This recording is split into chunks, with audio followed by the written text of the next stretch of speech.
Selama ini kita dicekokin cerita Titanic itu tragedi, kecelakaan, nabrak gunung es. Udah gitu aja. Tapi nggak ada yang bilang ke kita siapa yang mati di dalamnya dan siapa yang lolos. 3 nama besar yang tenggelam bareng Titanic: John Jacob Astor, Benjamin Guggenheim, Isidor Straus. Mereka bukan orang biasa, mereka miliuner dan punya pengaruh gede. Dan mereka nolak mentah-mentah pendirian bank sentral swasta di Amerika. Prinsip mereka jelas, uang negara harus buat rakyat, bukan buat kartel bankir. Akhir cerita, tiga-tiganya mati kehabisan napas di laut dingin. Apakah kebetulan? Lucunya, yang pro bank sentral kayak JP Morgan, sponsor utama Titanic, mendadak batal berlayar last minute. Alasannya nggak jelas juga, persis kayak alibi murahan. Jadi emang kebetulan atau udah ada skenarionya? Timeline sadisnya, 1912 Titanic karam, 1913-nya Federal Reserve Bank-nya disahkan. Nggak ada debat rakyat, tanpa voting, tanpa perlawanan, sebuah bank sentral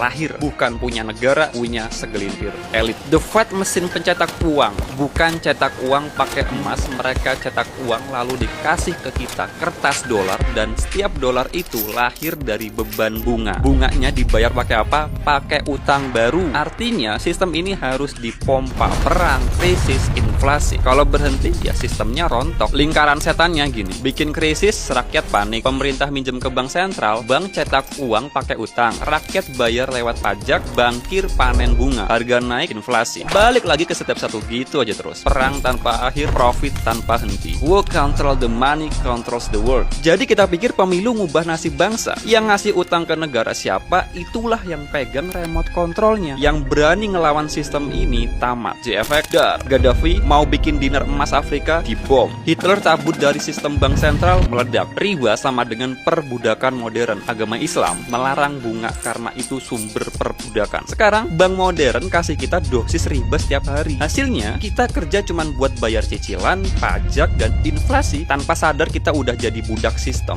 Tanpa borgol, tanpa tembakan. Sistem ini nggak akan berhenti sampai kita berhenti tunduk. Selama kita pikir inflasi itu normal, utang itu wajar, kita tetap jadi sapi perah elit global. Besok mungkin akun ini udah hilang, postingan ini dihapus. Menurut kalian gimana? Komen belajar untuk infonya.